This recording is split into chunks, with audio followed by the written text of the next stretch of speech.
ओम सूर्याय नमः। ओम नमः शिवाय। हरे कृष्णा, राधे राधे। आप सभी का दिन शुभ और मंगलमय हो। आप सभी आज से हमारे चैनल पर ज्येष्ठ महात्म की कथाओं का श्रवण रोजाना करेंगे। आपसे अनुरोध है कि आप चैनल को जरूर सब्सक्राइब कर लें ताकि इस प्रकार की कथाओं का श्रवण आप रोजाना कर सकें और पुण्य फल प्राप्त कर सकें।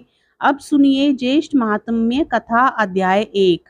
उसके बाद हम श्रवण करेंगे ज्येष्ठ महीने के नियमों के बारे में। प्रेम से बोलिए सूर्य देव भगवान की जय। गणेश, ब्रह्मा, महादेव जी, देवराज इंद्र, शेषनाग आदि सब देवता, मनु, मुनीन्द्र, सरस्वती, लक्ष्मी तथा पार्वती आदि देवियां भी जिन्हें मस्तक झुकाती हैं, उन सर्वव्यापी परमात्मा को मैं प्रणाम करता हूँ। जो सृष्टि के लिए उन्मुख हो, तीन गुणों को स्वीकार करके ब्रह्मा, विष्णु और शिव नाम वाले तीन दिव्य स्थूल शरीरों को ग्रहण करते तथा विराट पुरुष रूप हो, अपने रोम कूपों में संपूर्ण विश्व को धारण करते हैं, जिन्होंने अपनी कला द्वारा भी सृष्टि की रचना की है तथा जो सूक्ष्म रूप से सदा सबके हृदय में विराजमान हैं। उन महान आदि पुरुष अजन्मा परमेश्वर का मैं भजन करता हूँ। ध्यान परायण देवता मनुष्य और स्वाय संभव आदि मनु जिनका ध्यान करते हैं, योगारूढ़ योगी जन जिनका चिंतन करते हैं, जागृत, स्वप्न और सुषुप्ति सभी अवस्थाओं में विद्यमान होने पर भी जिन्हें बहुत से साधक संत कितने ही जन्मों तक तपस्या करके भी देख नहीं पाते हैं, तथा जो केवल भक्त पुरुषों के ध्यान करने के लिए स्वेच्छामय, अनुपम एवं परम मनोहर श्याम रूप धारण करते हैं, उन त्रिगुणातीत, निरीह एवं निर्विकार परमात्मा श्री कृष्ण का मैं ध्यान करता हूँ, जिनसे प्रकृति, ब्रह्मा, विष्णु तथा शिव आदि का आविर्भाव हुआ है। उन त्रिगुणातीत पर ब्रह्म परमात्मा अच्युत श्री कृष्ण की मैं वंदना करता हूँ। हे भोले भाले मनुष्यों, व्यास देव ने श्रुति गणों को बछड़ा बनाकर भारती रूपिणी कामधेनु से जो अपूर्व अमृत से भी उत्तम, अक्षय प्रिय एवं मधुर दूध दुहा था, वही यह अत्यंत सुंदर ब्रह्मवेरत पुराण है। तुम अपने श्रवण पटुकों द्वारा इसे पान करो। लीलाओं को प्रकट करने वाली देवी सरस्वती तथा उन लीलाओं का गान करने वाले वेद व्यास को नमस्कार करके फिर जय का उच्चारण करना चाहिए। भारतवर्ष के नैमिषारण्य तीर्थ में सोनकादि आदि ऋषि प्रातः काल नित्य और नैमित्तिक क्रियाओं का अनुष्ठान करके कुशासन पर बैठे हुए थे। इसी समय सूत पुत्र उग्र श्रुवा अकस्मात वहां आ पहुंचे। आकर उन्होंने विनीत भाव से मुनियों के चरणों में प्रणाम किया। उन्हें आया देख ऋषियों ने बैठने के लिए आसन दिया। मुनिवर शौनक ने भक्ति भाव से उन नवागत अतिथि का भली भांति पूजन करके प्रसन्नता पूर्वक उनका कुशल समाचार पूछा। शौनक जी शम आदि गुणों से संपन्न थे। पौराणिक सूत जी भी शांत चित्त वाले महात्मा थे। अब वे रास्ते की थकावट से छुटकर सुस्थिर आसन पर आराम से बैठे थे। उनके मुख पर मंद मुस्कान की छटा छा रही थी। उन्हें पुराणों के संपूर्ण तत्व का ज्ञान था। शौनक जी भी पुराण विद्या के ज्ञाता थे। वे मुनियों की उस सभा में विनीत भाव से बैठे थे और आकाश में तारों के बीच में चंद्रमा की भांति शोभा पा रहे थे। उन्होंने परम विनीत सूत जी से एक ऐसे पुराण के विषय में प्रश्न किया जो परम उत्तम श्री कृष्ण की कथा से युक्त, सुनने में सुंदर एवं सुखद, मंगलमय तथा सर्वदा मंगलमय हो, जिसमें संपूर्ण मंगल बीजों निहित हो, जो सदा मंगलदायक, संपूर्ण अमंगलों का विनाशक, समस्त संपत्तियों की प्राप्ति कराने वाला और श्रेष्ठ हो, जो हरि भक्ति प्रदान करने वाला, नित्य परमा आनंददायक, मोक्षदाता, तत्व ज्ञान की प्राप्ति कराने वाला तथा स्त्री पुरुष एवं पोत्रों की वृद्धि करने वाला हो। शौनक जी ने पूछा, सूत जी, आपने कहाँ के लिए प्रस्थान किया है और कहाँ से आप आ रहे हैं? आपका कल्याण हो। आज आपके दर्शन से हमारा दिन कैसा पुण्यमय हो गया। हम सभी लोग कलयुग में श्रेष्ठ ज्ञान से वंचित होने के कारण भयभीत हैं, संसार सागर में डूबे हुए हैं और इस कष्ट से मुक्त होना चाहते हैं। हमारा उद्धार करने के लिए ही आप यहाँ पधारे हैं। आप बड़े भाग्यशाली साधु पुरुष हैं, पुराणों के ज्ञाता हैं, संपूर्ण पुराणों में निष्पात हैं और अत्यंत कृपा निधान हैं। हे महाभाग, जिसके श्रवण और पठन से भगवान श्री कृष्ण में अविचल भक्ति प्राप्त हो तथा जो तत्व ज्ञान को बढ़ाने वाला हो, उस पुराण की कथा कहिए।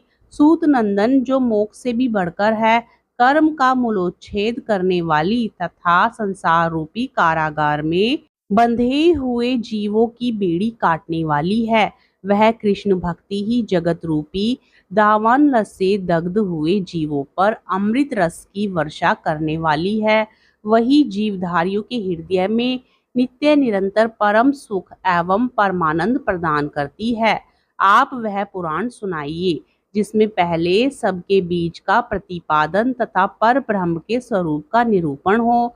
सृष्टि के लिए उन्मुख हुए उस परमात्मा की सृष्टि का भी उत्कृष्ट वर्णन हो।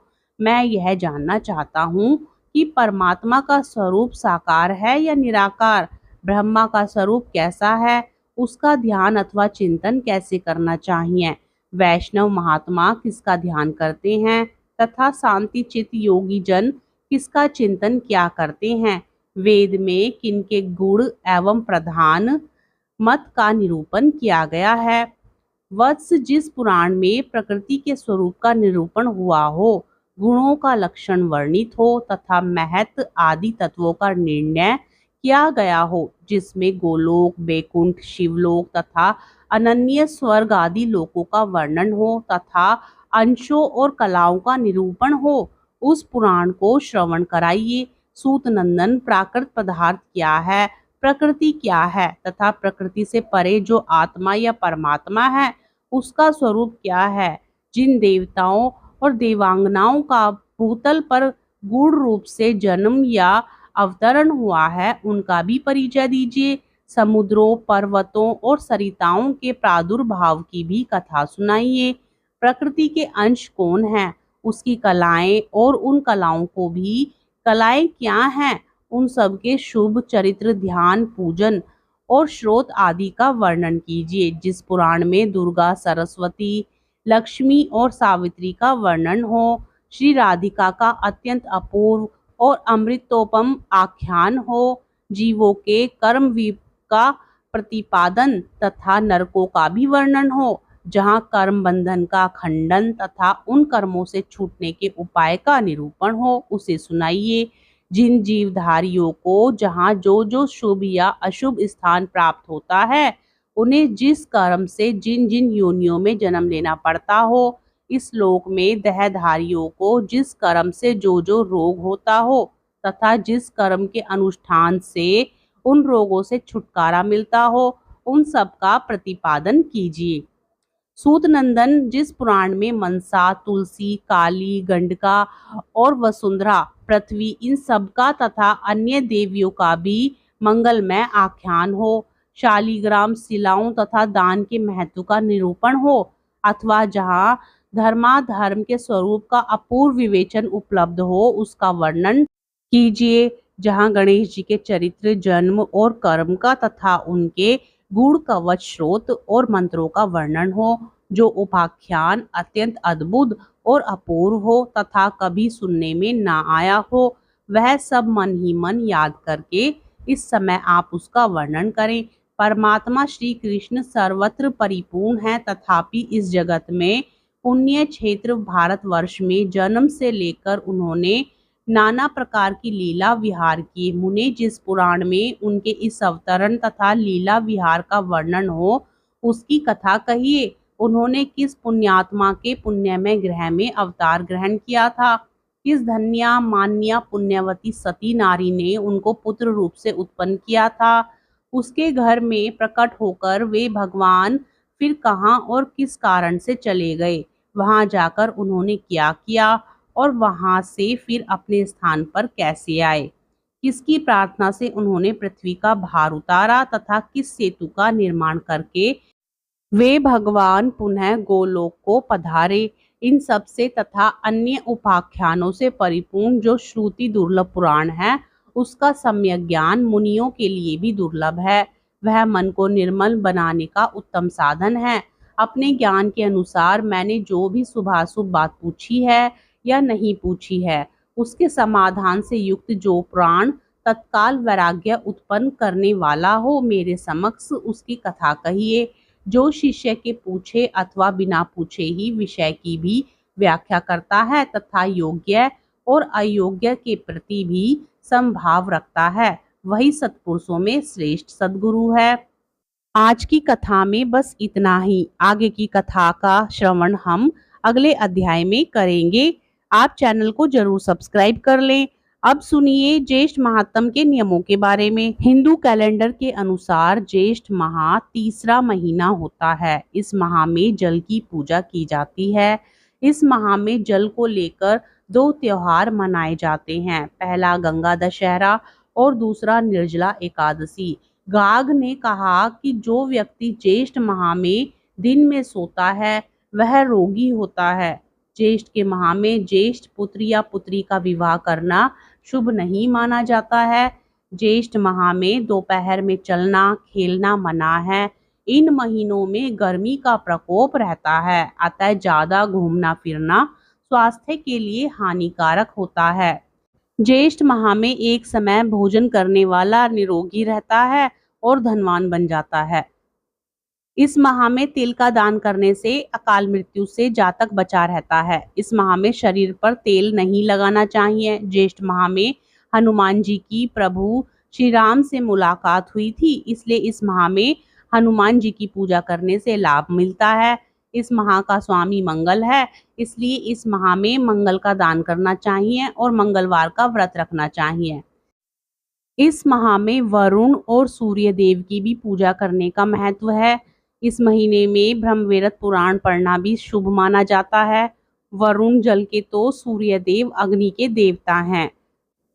हरे कृष्णा, राधे राधे। आज की कथा यहीं संपूर्ण होती है। आगे की कथा हम कल श्रवण करेंगे। इसके लिए चैनल को जरूर सब्सक्राइब कर लें। वीडियो पसंद आए तो लाइक जरूर करें।